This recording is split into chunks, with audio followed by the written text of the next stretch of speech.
Hello, everyone. Yesterday, we discussed and shared the exclusive news from Ms. Cai Xia, a second-generation Red Elite, regarding He Weidong and others secretly forming a military force with intentions to carry out a special military operation. Many friends expressed differing opinions, considering the likelihood low or questioning the credibility of the sources. Today, Ms. Cai released further information, and, at the same time, we saw the official announcement that Zhong Shaojun, Xi Jinping's most loyal confidant, has run into trouble. These developments create a highly intriguing tone for the post-Fourth Plenum period. Our official communiques truly the authoritative truth, with every word and sentence shining with golden light. Beyond questioning, the truth of power struggles may be concealed by communiques, but the policy direction of the Chinese Communist Party, CCP, cannot be faked. The warwolf line of Xi's faction and the reform and opening up line of Wang, and who are fundamentally different. The U.S.-China trade negotiations serve as a key indicator, and further results from today's talks have come to light. I believe the conclusion is clear. The CCP has made significant concessions, showing comprehensive goodwill toward the U.S., even reflected unabashedly in the editorials of party media. Today is October 27th, Eastern Time, and I am Tang Jinyuan. Welcome to subscribe to our channel, and let's watch the grand drama together. Yesterday, we discussed the news about He Weidong secretly building a private army, and some friends questioned the reliability of the sources. Although Ms. Cai Xia is only a professor at the Central Party School, she comes from a military family, a typical second-generation military and Red Elite. Her mother, uncle, and aunt all served in the CCP's military, some reaching the rank of general. Democracy activist Wang Dan even revealed that Ms. Cai's grandfather was one of the CCP's early elders, joining the party during the National Revolution period of 1924 to 1927 and serving as a key figure under intelligence chief Pan Hanyan. In other words, Ms. Cai has relatively reliable information channels within the system. Today, she posted on the X platform, adding important details. She stated that her analysis of changes in the relationship between the CCP and the military, as discussed in her interview with Fang Fei, was based entirely on analysis of official CCP information, with no reliance on rumors. Only the matter of He Weidong and Miao Hua secretly forming a private armed force was based on internal information she is privy to, now corroborated by 4 or 5 sources. These sources are individuals who do not know each other and have no connections. This detail tells us that when I mentioned yesterday that approximately 4 different sources had disclosed the same core information, I was actually being conservative. Ms. Cai alone received information from 4 or 5 distinct, unconnected sources before making the disclosure, which shows considerable caution. In the field of journalism, if 2 independent sources confirm the same event, it is considered reportable by media standards. While there is still a risk of error, no one in the industry would accuse you of fabricating news. In the context of the CCP's opaque politics, if multiple sources confirm the same event, we may not yet be able to verify it with absolute certainty, but it serves as a highly valuable reference point. Dismissing it outright based on gut feelings is likely not rigorous enough. So far, we've seen similar information from other channels that differs in some details from Ms. Cai's account. But this is precisely the normal pattern of information circulating in different circles, indicating that the sources are indeed distinct. If they all came from the same source, we would typically see highly consistent narratives across different channels and circles. As for friends who question how a private army of division-level scale could be secretly formed, where the personnel, equipment, bases, and funding come from, and how it could remain confidential, I think there may be a misunderstanding. This so-called private army is not necessarily a mysterious force of thousands existing in a black hole, completely unknown to the outside world, which would indeed be hard to conceal. This private army is more likely formed by directly reassigning units from various military branches under the guise of special military operation or exercise. Orders are issued for relevant units to gather at a designated location and time, bringing their equipment and structure along. Such military movements are highly confidential and the units involved would not know any details. Upon receiving orders, they would act immediately without questioning why. At the destination, they follow the instructions of the new command, temporarily detached from their original chain of command. In this way, a military force capable of executing specific tasks can be temporarily assembled within days, ready for action. This is not the same as the traditional concept of a secret army stationed long-term at a hidden base, completely unknown to the outside world, as if existing in a parallel dimension. Ms. Cai views this as Xi Jinping's private army, but I see it more as a force openly assembled for a seemingly legitimate special military task, while secretly intended for a surprise power grab, akin to a special operations mission. However, the plan was not kept secret, and Zhong Shaojun caught wind of it, acting preemptively to take down He Weidong and others on the very day the two sessions ended this year. As for whether the mastermind behind this takedown was Zhong Shaojun or Xi Jinping himself, aside from the fact that He Weidong and others had no motive to rebel against Xi, there's a logical flaw in the theory that Xi orchestrated a purge of his own faction. It involves circular reasoning that inverts cause and effect. What do I mean? Given the objective fact of a large-scale purge of Xi's faction, the normal logical conclusion is that Xi's power would be questioned. Whether he still controls the military is itself a proposition to be proven. We cannot use an unproven proposition as a premise and a definitive conclusion to dismiss the possibility that the purge of Xi's faction came from an opponent's strike. In other words, the claim that Xi Jinping orchestrated the purge of his own faction follows this logical chain. The military purge could entirely be Xi's doing, which proves he still holds military power. At first glance, this seems plausible, but note that the statement, the military purge could entirely be Xi's doing, relies on a key premise. Xi still holds military power.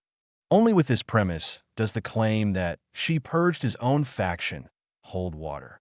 But here's the problem. The complete logical chain becomes, because Xi holds military power, he orchestrated the purge of his faction, so the conclusion is that Xi still holds military power. Do you see it? This is the circular reasoning I mentioned, where Xi holds military power is both the premise and the conclusion, proving itself. In a normal logical chain, when we see a large-scale purge of Xi's faction, to determine who is behind it, we must first examine 1. Who are the targets of the purge? 2. Who are the actual beneficiaries after the purge? 3. Has Xi's actual status and treatment declined after the purge? The answers to these three questions are clear. The targets are exclusively Xi's faction, specifically those in key, critical positions. The beneficiaries filling the vacancies are Zhong Shaojun's faction or non-Xi faction figures. As for Xi's actual status, the routine media chants of Xi's core are merely for the party's face and stability. His military parade was downgraded, and his political rivals have been prominently elevated, all indicating a significant decline in his actual status. Related to this, there was another significant piece of news yesterday. Xi Jinping's most loyal confidant, Zhong Shaojun, was officially announced to have run into trouble. Why do we pay so much attention to Zhong Shaojun among the many Xi faction members who have faced issues? The announcement did not come from official CCP media, but unexpectedly from the CCP's embassy in North Korea. Yesterday, the embassy's website published a report stating that it held a reception commemorating the 75th anniversary of the Chinese military's entry into the Korean War. The report mentioned some attendees, unexpectedly revealing that Lieutenant General Cai Xia, political commissar of the National Defense University, led the military delegation. This effectively confirmed that Zhong Shaojun had been sacked, though he attended the fourth plenum, suggesting a soft landing. In August this year, when Singapore's permanent Secretary for Defense Chan Ching-Ki visited Beijing and met Zhong Shaojun, he was still the political commissar of the National Defense University. His posture during the meeting sparked heated discussion and was mocked as undignified. This is arguably the most significant barometer of Xi Jinping's power status in the post-Fourth Plenum period. Zhong Shaojun served as Xi's secretary starting in late 2002 when she was Zhu Zhang's party secretary, following him to Shanghai and then Beijing, rising to director of the Central Military Office until April 2024, when he was sidelined to the National Defense University as political commissar, a 22-year tenure as Xi's closest and most loyal confidant, bar none. Thus, we say that changes in Zhong Shaojun's power status reflect changes in Xi's power status. One's rise or fall mirrors the other. The claim that Zhong Shaojun was suddenly sacked for corruption, with his family allegedly profiting from his connections, and that Xi, turning into an impartial judge, tearfully executed him, defies basic political common sense. To put it humorously, Zhuge Liang tearfully executed Ma Su only once, but she has done so repeatedly, on an unprecedented scale. Why wasn't Zhong Shaojun arrested, and why did he still attend the fourth plenum?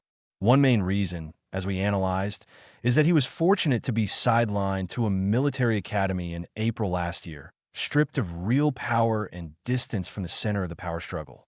He was neither involved nor qualified to join the coup conspiracy of He Weidong's general clique, allowing him to survive thus far. Another key reason is that while Xi's military power has been hollowed out, the anti-Xi faction, to preserve the party, reached a compromise not to publicly disgrace Xi, but to let him step down gracefully. Zhong Shaojun's trajectory, from prominence to marginalization to dismissal, shows a clear pattern of a low-key soft landing, itself an arrangement to preserve a shred of dignity for Xi.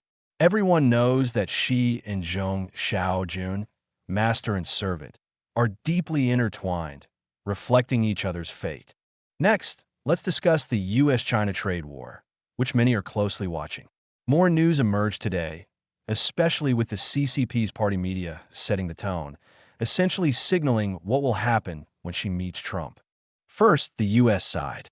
Treasury Secretary Bessent said both sides reached a very successful framework, while Trade Representative Greer, in an interview with Fox News, stated that the three main goals of the U.S.